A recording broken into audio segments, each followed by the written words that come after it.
No compromise. உங்க சைடுலயும் எங்க சைடுலயும். GT Holidays, South India's #1 travel brand.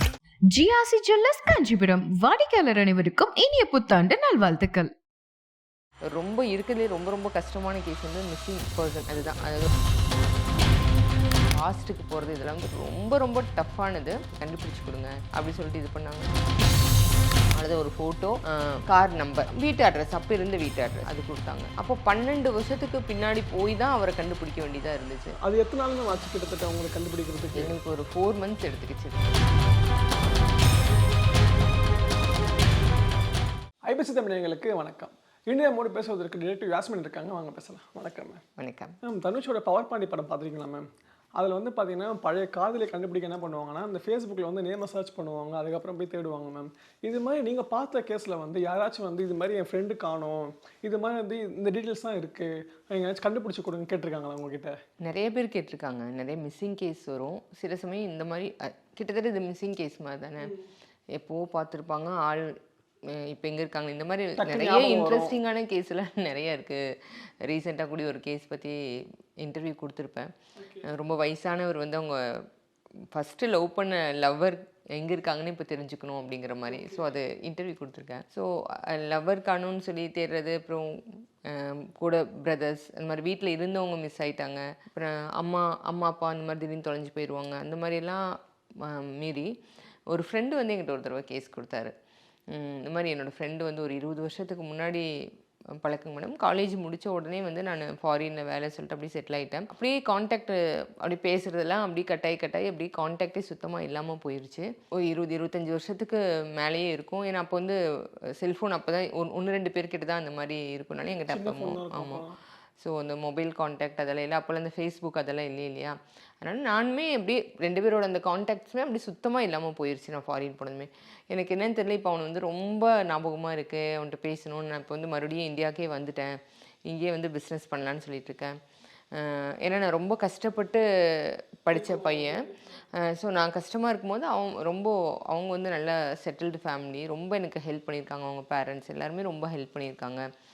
இன்றைக்கி நான் இந்த அளவுக்கு இருக்கேன் அப்படின்னா கூட ஒரு காரணம். எனக்கு என்னமோ திடீர்னு வந்து ஒரு ஃபீல், எனக்கு அவனை பார்க்கணும். ஐயோ நம்ம வந்து அந்தளவுக்கு நம்ம லைஃப்பில் நம்ம இப்படி வர்றதுக்கு ஒரு சின்ன காரணமாக அவங்க இருந்திருக்காங்க. ஆனால் நம்ம அவங்கள மிஸ் பண்ணிட்டோம் அப்படிங்கிற மாதிரி எனக்கு தோணுது. சொல்லி எனக்கு கண்டுபிடிச்சி கொடுங்க அப்படி சொல்லிட்டு இது பண்ணாங்க. ரொம்ப இருக்கிறதுலே ரொம்ப ரொம்ப கஷ்டமான கேஸ் வந்து மிஸ்ஸிங் பர்சன். அதுதான், அதாவது ஒரு மிஸ்ஸிங் பர்சன், அப்படி பழைய இதுக்கு போகிறது, நம்ம பாஸ்ட்டுக்கு போகிறது, இதெல்லாம் வந்து ரொம்ப ரொம்ப டஃப்பானது. சில எவிடன்ஸ்க்காக அந்த பாஸ்ட் சம்மந்தமான கேஸ் கேட்பாங்க. அதெல்லாம் வந்து நம்மளுக்கு என்கொயரி, ஏன்னா இப்போ டிடெக்டிவ் கிட்ட வரதே வந்து எதுக்குன்னா சீக்ரெட்டாக மெயின்டைன் பண்ணணும். நம்ம கேஸ் பார்க்குறது, விசாரிக்கிறது எதுவுமே வெளியே தெரியக்கூடாதுங்கிறதுக்காக தான். பட் இந்த மிஸ்ஸிங் கேஸ் இந்த மாதிரி முதல்ல ரொம்ப வருஷத்துக்கு முன்னாடி பழக்கமாக இருந்தவங்க இப்போ காண்டாக்டில் இல்லை, அந்த மாதிரி எல்லாம் கேஸ் கொடுக்குறாங்கன்னா வேறு வழியே இல்லை. நாங்கள் பாஸ்ட்டுக்கு போகிறோம் அப்படின்னாலே நிறைய பேர்கிட்ட என்கொயரி பண்ண வேண்டியது இருக்கும். ஸோ இவங்க வந்து அது ஒன்றும் பிரச்சனை, ஃப்ரெண்டு தானே, ஸோ கம்ஃபர்டபுள், ஒன்றும் பிரச்சனை இல்லை மேடம், நீங்கள் எப்படியாவது எனக்கு அவன் இப்போ எங்கே இருக்கான்னு மட்டும் இது பண்ணுங்கள். நான் முடிஞ்ச வரைக்கும் அவனோட பேர் அதெல்லாம் போட்டு, நீங்கள் சொல்கிற மாதிரி தான் ஃபேஸ்புக்கு, இப்போ எல்லா இதுலேயுமே இன்ஸ்டாலேருந்து எல்லா இதுவுமே நான் போட்டு பார்த்துட்டேன். எதுலேயுமே அவனோட டீட்டெயில்ஸ் என்னால் எடுக்க முடியல. எப்படியாவது இது பண்ணி கொடுங்கன்னு சொல்லி தான் இது பண்ணாங்க. 20 வருஷத்துக்கு முன்னாடி இருந்து ஒரு குரூப் ஃபோட்டோ, அவ்வளோதான், ஒரு ஃபோட்டோ, கார் நம்பர், வீட்டு அட்ரஸ், அப்போ இருந்த வீட்டு அட்ரஸ் அது கொடுத்தாங்க. ஸோ இதுதான், இந்த டீட்டெயில்ஸ் எல்லாமே நான் செக் பண்ணி பார்த்தே எதுவுமே இல்லை. எங்கிட்ட இருக்கிறது வந்து பழைய அட்ரஸ், அவன் இருக்கும் போது இருந்த பழைய அட்ரஸ் இருக்குது. அந்த அட்ரஸ்லாம் நான் போய் பார்த்துட்டேன். அந்த ஏரியாவே ஃபுல்லாக மாறி இருக்குது. எனக்கு கண்டுபிடிக்க முடியல. அந்த வீட்டில் இல்லை, அந்த பர்டிகுலராக இருந்த அந்த வீட்டில் அவங்க இல்லை அப்படி சொல்லிட்டாங்க. அப்போ சரி, அந்த வீடு வந்து அவங்க இருந்தப்போ அது சொந்த வீடா அப்படி சொல்லி கேட்டேன். சொந்த வீடாக இருந்துச்சுன்னா கூட நம்ம எப்படியாவது விசாரிக்கலாம், ஆமாம், விற்றுருப்பாங்க, ஏதோ ஒரு இது வச்சு விசாரிக்கலாங்க. 20 வருஷத்துக்கு முன்னாடி அதே வந்து ரொம்ப வருஷம் ஆன ஒரு காரு அப்படின்னாங்க. இப்போ அந்த காரோட ஒரு கார் நம்பர் தான் எங்களுக்கு கொடுக்குறோம், வீட்டு அட்ரஸ், கார் நம்பர். அந்த கார் நம்பர் மட்டும் அவருக்கு ஏதோ ஞாபகம் இருக்குது. ஸோ அது வச்சு நீங்கள் எப்படியாவது இது பண்ணி கொடுங்க அப்படிங்கிறாங்க. ஸோ நாங்கள் இப்போ வந்து பழையபடி பாசிட்டிவ் போகிறக்கு நாங்கள் போய் பார்க்குறோம் அந்த வீட்டுக்கிட்ட. ஏன்னா அவங்க ரெண்டல் ஹவுஸில் தான் இருந்திருக்காங்க. யாருக்குமே ஒன்றுமே ஒரு 0% கூட யாருக்குமே எதுவுமே தெரியல. அப்புறம் அந்த காரை வச்சு, அந்த கார் நம்பரை வச்சு ஆர்டிஓ அவங்களோட ஹெல்ப்பில் ஒரு இதாக யார் இப்போ இருக்கிற கரண்ட்டு ஓனர் யாருன்னு பார்த்தா 5 கை மாறி இருக்கு அது காரு. ஏன்னா 25 வருஷம் காருங்கும் போது அந்த அந்த இதே வந்து வேறு மாதிரி தலைகீழாக கிட்டத்தட்ட ஸ்க்ராட்ச் போகிற லெவலில் தானே அந்த கார் இருக்கும். அப்புறம் அந்த இதை வச்சு டீட்டெயில் வச்சு இதுக்கு முன்னாடி இருந்த ஓனர் அவங்கள்ட்ட போய் நாங்கள் போய் பார்த்து ரொம்ப ரிஸ்க்காக இருந்துச்சு. ஏன்னா சில பேருக்கு தெரிஞ்சிச்சு, சில பேருக்கு தெரியல. ஃபஸ்ட்டு அந்த 5th ஓனர் ஆக்சுவலாக அது வச்சுருந்தவங்க, அவர்கிட்ட அவருமே அந்த கார் வந்து இப்போ அதை யூஸ் பண்ணாமல் சும்மா ஒரு இது மாதிரி இதில் தான் போட்டு வச்சுருக்காங்க. ஸோ அவர் எங்கே வாங்கினார் அப்படின்னு சொல்லி பார்த்தா, அவர் வாங்கினது டீலர்கிட்ட. சும்மா குழந்தைக்கு ஓட்டி பழகணுங்கிறதுக்காக, பொண்ணுக்கு வந்து ஓட்டி பழகிறதுக்காக வாங்கினதுங்க மேடம். அவ்வளோதான், நாங்கள் அதுக்கப்புறம் யூஸ் பண்ணவே இல்லை, அது சும்மா தான் இருக்குது. அவர் வாங்கினது டீலர்கிட்ட. ஸோ டீலர்கிட்ட ஒருத்தவங்க கொடுத்துருப்பாங்க இல்லைங்களா, அவரோட அட்ரஸ் பிடிச்சி இப்படி ஒவ்வொரு அட்ரஸாக பிடிச்சி அந்த ஒவ்வொருத்தருக்குமே அவர் ஃபஸ்ட் ஓனர் யாருன்னு சொல்லி தெரியல. இப்போ வந்து செகண்ட் ஓனர் அவங்க ஒரு இதில் வந்து நேமே மாற்றாமல் அப்படியே யூஸ் பண்ணிகிட்டு இருந்தாங்க. ஸோ அப்படியே ஒருத்தராக போய் ஒரு வழி அது ரொம்ப பெரிய டாஸ்காக இருந்துச்சு அது கண்டுபிடிக்கிறதே. ஸோ அப்படி கண்டுபிடிச்சி ஒரு ஃப்ரெண்ட்ஷிப்பை வந்து மறுபடியும் ரீயூனியன் பண்ண மாதிரி அது ரொம்ப ஹாப்பியாக இருந்துச்சு. அப்படி ஒரு கேஸ் பார்த்தோம். ஓகே மேம், அது எத்தனை நாள் மேம் ஆச்சு கிட்டத்தட்ட உங்களுக்கு கண்டுபிடிக்கிறதுக்கு? எங்களுக்கு ஒரு 4 months எடுத்துக்கிச்சு அது. ஓகே, அந்த டைம் எடுக்கிறதுக்கு இப்போ அது நாங்களே ஒவ்வொரு இது பார்க்கும்போது வந்து இல்லைங்க எங்களுக்கு கண்டுபிடினா அவ்வளோ வந்து ஒரு ஃப்ரெண்டை பார்க்கணும்னு சொல்ல நாங்கள் அவ்வளோ பெரிய சீரியஸாக எடுத்துக்கல. ஒரு லெவல் வரைக்கும் வந்துட்டு இல்லைங்க இதுக்கு மேலே இது பண்ண முடியாது. ஏன்னா ரொம்ப மாதம் நாங்கள் கேஸ் பார்க்குறவங்க போது அவங்களுக்கு கொடுக்குற ஃபீஸுமே அவங்களுக்கு தேவையில்லாத ஒரு செலவாகுங்க. இல்லை மேடம் நீங்கள் எவ்வளோ முடியுமோ உங்களால் முடிஞ்ச வரைக்கும் நீங்கள் எப்படியாவது கண்டுபிடிச்சி கொடுங்கன்னு சொல்லிட்டு அவர் ரொம்ப பிடிவாதமாக இருந்தார். கோஆப்ரேட் பண்ணவும் செஞ்சார். நம்ம கேஸ் பார்க்குறதுக்கு உண்டான அத்தனை கோஆப்ரேஷனும் பண்ணார். ஸோ அதனால் எங்களால் அது சக்ஸஸ்ஃபுல்லாக பார்த்து கொடுக்க முடியும். ஓகே, இது தெரிஞ்சு எத்தனை வருஷம் ஆயிருக்கும் நீங்கள் கண்டுபிடிச்சது? எந்த வருஷம் கண்டுபிடிச்சிங்க? இப்போ ஒரு 1.5 years இருக்கும். 1.5 yearsல இது பண்ணீங்க. ஆக்சுவலாக இப்போ நார்மலாக வந்து ஒருத்தர் கண்டுபிடிக்கணும் அந்த ஃபேஸ்புக் இன்ஸ்டாகிராம் போட்டு கண்டுபிடிச்சிருப்பீங்க. அந்த பஸ் யாருன்னு தெரியாதுன்னு சொல்லியிருந்தீங்க இல்லையா?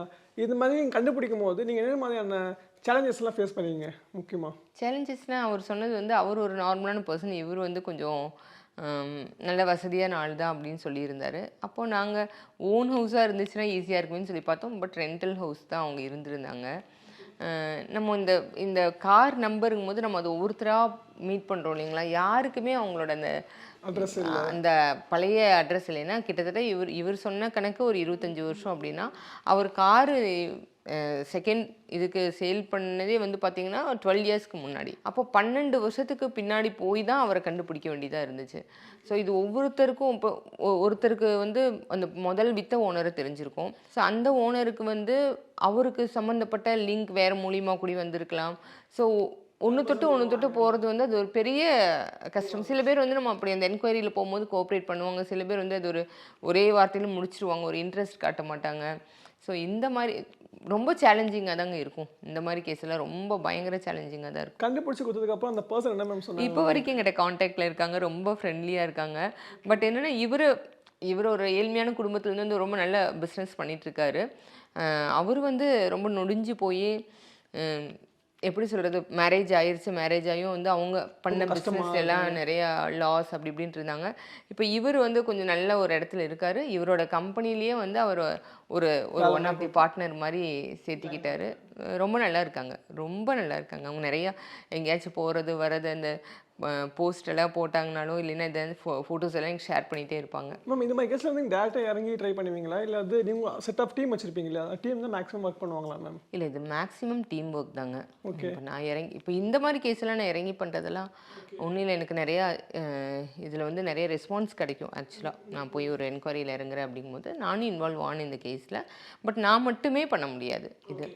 ஏன்னா நிறைய இடத்துக்கு இதில் ட்ராவல் பண்ணணும், நிறைய பேர்கிட்ட பேசணும், இது எல்லாமே நானே பண்ண முடியாது. ஒரு இன்ஃபர்மேஷன் நான் கலெக்ட் பண்ணுறேன்னா அந்த இன்ஃபர்மேஷன் என்னோட டீமில் கொடுத்துட்டு இது போய் இங்கே போய் பாருங்கள், இது விசாரிங்க அப்படி சொல்லிட்டு கைட் பண்ணுவேன். அது மேம் என்னைக்காச்சும் ஒரு நாள் வந்து நீங்கள் சம்திங் ஒருத்தவங்களை போய் இது பண்ண போகிறீங்க, நீங்கள் யாராச்சும் வந்து அவங்க ஐடென்டிஃபை பண்ணியிருக்காங்களா மேம், நீங்கள் யாஸ்மின் தானே இங்கே என்ன பண்ணிருக்கீங்க அப்படின்ட்டு, அப்படி ஒன்று அப்படி இல்லைனா சப்போஸ் நீங்கள் வந்து மேபி ஒரு மாறு வருஷம் மாதிரி போயிருப்பீங்க, கெட்டப் மாதிரி போயிருப்பீங்க, அப்போ யாச்சும் வந்து கண்டுபிடிச்சிருக்காங்களா நீங்கள் யாஸ்மின்? இல்லை, எனக்கு இப்போ மாறுவேஷத்துல எல்லாம் போக முடியாதுங்க. மாறுவேஷம் போட்டு பார்த்த கேஸ் எல்லாம் இருக்குது என்னோட ஸ்டார்டிங் ஸ்டேஜில். ஆமாம், ஓகே. ஸோ அப்போ நான் டிடெக்டிவ்னு யாருக்கும் தெரியாது. ஸோ அந்த மாதிரி பார்த்த கேஸ் எல்லாம் இருக்குது. இப்போது மாறுவேஷம் போட்டாலும் என்ன போட்டாலும் எல்லாரும் கண்டுபிடிச்சிருவாங்க. இப்போ இந்த கேஸ் எல்லாம் பார்த்தேன் இல்லைங்களா, இதெல்லாம் வந்து நான் மாறுவேஷத்தில் போகணும்னு சொல்லிட்டுல நான் வந்து என்னோட அடையாளத்தை மறைச்சு காமிக்கணும்னு அவசியம் இல்லை. நான் ப்ரைவேட் இன்வெஸ்டிகேட்டர் சொல்லிகிட்டே வந்து அந்த கேஸ் பார்க்கல, இந்த மாதிரி எனக்கு இப்படி ஒரு இது வந்திருக்குங்க. ஏன்னா இது ஒரு நல்ல விஷயம் தானே. ஸோ இதெல்லாம் வந்து நம்ம அடையாளத்தை மறைச்சி பண்ணணுன்ட்டு இல்லை. அதுக்காக கேஸ் பார்க்கும் போதெல்லாம் எல்லாத்துக்கிட்டையும் நம்ம இதுக்கு தான் பார்க்குறோம், இதுக்காக கேஸ் பார்க்குறோம்னு சொல்ல வேண்டிய அவசியமும் இல்லை. என்னோட இதே முகத்தோடையே சில கேஸ் நான் கேஸில் தான் இன்வால்வ் ஆகியிருக்கேன் அப்படிங்கிறது தெரியாமல் கூட என்னால் நிறைய கேஸ் பார்க்க முடியும். மேம் உங்கள் லாஸ்ட் ஏதோ ஒரு இன்டர்வியூ பார்த்தேன் மேம், நீங்கள் ஏதோ பூக்காரி மாதிரி கெட்ட போட்டு கூட நீங்கள் மாட்டுவீங்க, அதை பற்றி என்ன சொல்ல முடியுமா மேம்? அது ரொம்ப ஸ்டார்டிங்கில் அது அந்த அந்த பர்டிகுலர் அந்த பூ மார்க்கெட் மாதிரி இருக்கிற பூ வியாபாரம் பண்ணுற இடத்துல இருக்கிற பார்க்க வேண்டிய ஒரு கேஸ் ஒன்று வந்து அங்கே ஒரு விஷயம் நடக்குது. அது உன்னிப்பாக கவனித்து அங்கே என்ன நடக்குது என்ன ஏதுன்னு சொல்லி பார்க்கணும். ஸோ அங்கே வேறு மாதிரி சும்மா கஸ்டமர் மாதிரி சும்மா போயிட்டு வந்து அப்படியும் பார்க்க முடியாது. ஏன்னா எனக்கு பர்டிகுலராக அந்த இடத்துல ஒரு விஷயம் நடக்குது அதை பார்க்கணும். அப்போ அங்கே வந்து பூக்கடை போட்டிருந்தவங்க ஒருத்தவங்கள்ட்ட பேசி அந்த கடையை வந்து நான் ஒரு டெய்லி ஒரு ரெண்ட் மாதிரி கொடுக்குறேன் அப்படிங்கிற மாதிரி இது பண்ணி நான் பூ கட்டுறதெல்லாம் பழகி அப்போயும் ஒரு கேஸ் பார்த்தேங்க. ஓகே, அது எத்தனை நாள் மேம் ஆச்சு அந்த கேஸுக்கு? அது ஆச்சுங்க ஒரு 2 months அந்த மாதிரி பார்த்துருப்பேன். ஓகே மேம், இது மாதிரி எஃபர்ட் போடும்போது ரெண்டாவது வந்து உங்களுக்கு கிடைக்கிற ஹாப்பினஸ் என்ன, அது எந்த மாதிரி சந்தோஷத்தை கொடுக்குது மேம் உங்களுக்கு? அந்த ஹாப்பினஸ்க்காக தான் இவ்வளோ ரிஸ்க் எடுத்து இந்த மாதிரியெல்லாம் கேஸ் பார்த்துட்ருக்கேன்.